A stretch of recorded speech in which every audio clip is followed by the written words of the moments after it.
पुण्यात्माओं, दास जो निर्णय करना चाहता है प्रत्येक सत्संग में उसको गहराई से सुना करो और उसके तह तक पहुंचा करो। एक रंका और वंका नाम के दो पति पत्नी भगत थे। एक उनकी लड़की थी बंका, और तीनों बहुत अच्छे भगत थे। उसी समय नामदेव भी परमात्मा का शिष्य था, उन्हीं का साथी यानी गुरु भाई था। रंका बंका और वंका का, रंका वंका और बंका का,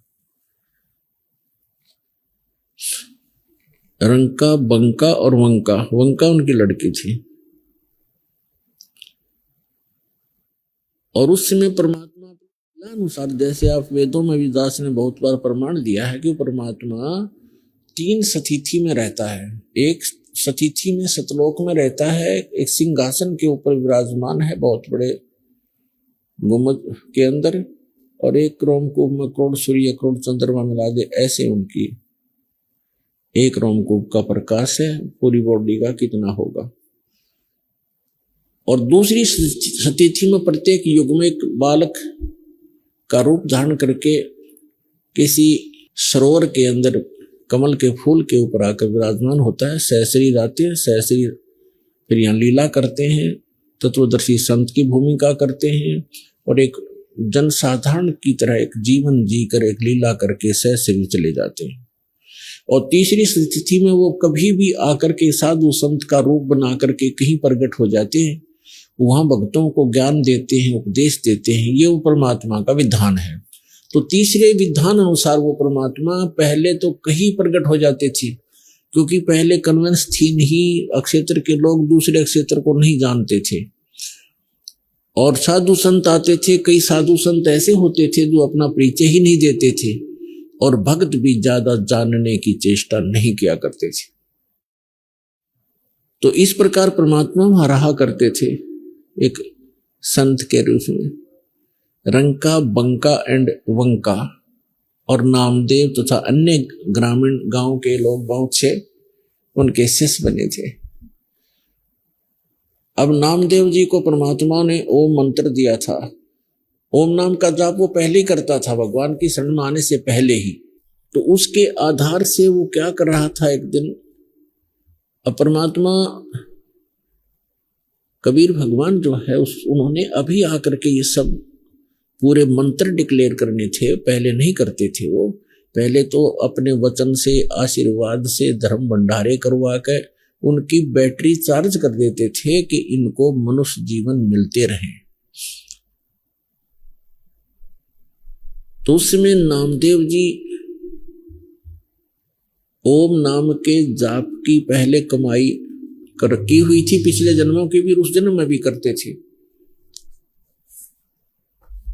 लेकिन परमात्मा ने उनको सतनाम नहीं दिया था तब तक, क्योंकि जब तक परीक्षा में खड़े नहीं हो जाते भक्त तो सतनाम नहीं दिया जाता था। पहले तो बिल्कुल ही नहीं दिया जाता था, एकाध भक्त को दिया गया था। उसको फिर प्रतिज्ञा करवा दी थी कि आगे किसी को बताना नहीं। एक दिन नामदेव जी कहीं से आ रहे थे और नगर में प्रवेश कर रहे थे अपने में, और वहां एक मंदिर के अंदर ब्राह्मण लोग परमात्मा की आरती उतार रहे थे। बहुत जोर की लय लगा रखी थी, सुर लगा रखा था, और घंटियां बजा रहे थे। खड़े होकर के आरती संपन्न कर रहे थे। नामदेव जी भी अपने पैर के जूते निकालकर और उन ब्राह्मणों के अंदर मंदिर में पहुंच गया, और हाथ से जूतों से घंटी का काम कर रहा है। अब वहां पुजारी ने देखा, ब्राह्मण ने, कि एक छोटी जाति का समेत जूतों के हमारे बीच में आ गया है। पहले मंदिरों में छुआछूत बहुत ज्यादा थी, और जूता हाथ में हो फिर तो बहुत ही बुरा होता था। नामदेव जी को पकड़ के मंदिर के पीछे पटक दिया एकांत में, कि तब तक आरती होलेगी, इसको पीछे कर देते हैं पिछवाड़े में। परमात्मा ने वो मंदिर ही घुमा दिया, नामदेव की तरफ तो मंदिर का मुख हो गया, जैसे पड़े पड़े भी ऐसे अपने जूते बजा रहा था जैसे घंटी बजाते हैं। और पंडितों के पीछे की तरफ हो गया पीठ भगवान के मंदिर की। इतना कुछ होने के बाद भी उनके अकल में ठिकाना नहीं आई कि ये महापुरुष है, और तुम फॉर्मेलिटी करते हो। जिस मंदिर को तुम सही मान रहे हो वही घूम गया, जिसके लिए फिर भी अकल ठिकाना नहीं आई। हम इतने अहंकारी और अज्ञानी व्यक्ति हो जाते हैं अपने स्वार्थवश। नामदेव की तरफ कोई ध्यान नहीं उन्हें रहा, बल्कि उसको उठाकर भगा दिया वहां से। अगले दिन क्या देखता है, नामदेव गया वहां रंका बंका की झोपड़ी पर।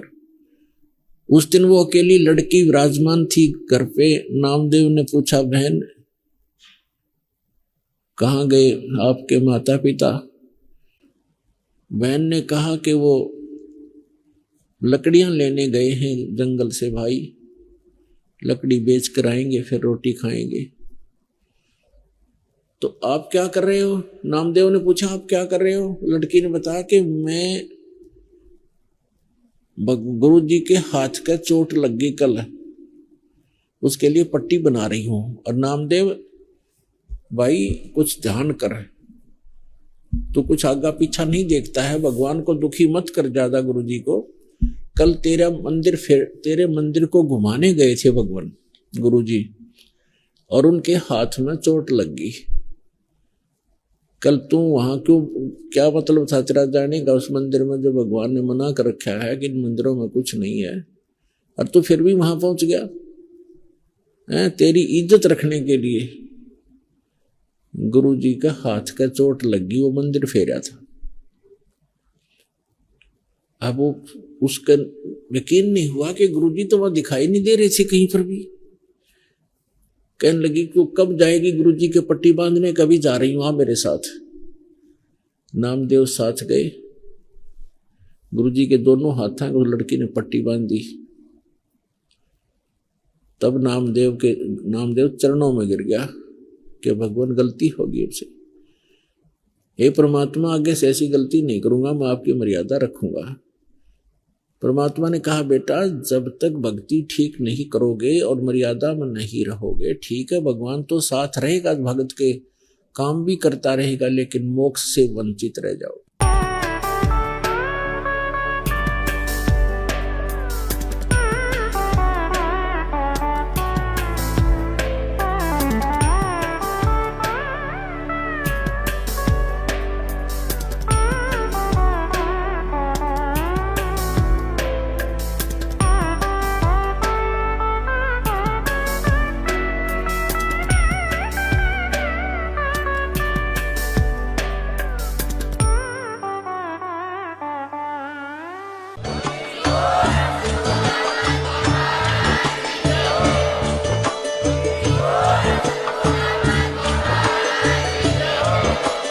आप सुन रहे थे जगत गुरु तत्वदर्शी संत रामपाल जी महाराज जी के मंगल प्रवचन। अधिक जानकारी के लिए विजिट कीजिए हमारी वेबसाइट www.jagatgururampalji.org। संत रामपाल जी महाराज जी के शुभ आशीर्वाद से पूरे विश्व भर में 500 से भी ज्यादा नाम दीक्षा केंद्र हैं, जिन पर संत रामपाल जी महाराज जी द्वारा ऑनलाइन निशुल्क नाम दीक्षा दी जा रही है। अपने नजदीकी नाम दीक्षा केंद्र का पता करने के लिए संपर्क करें 8222880541।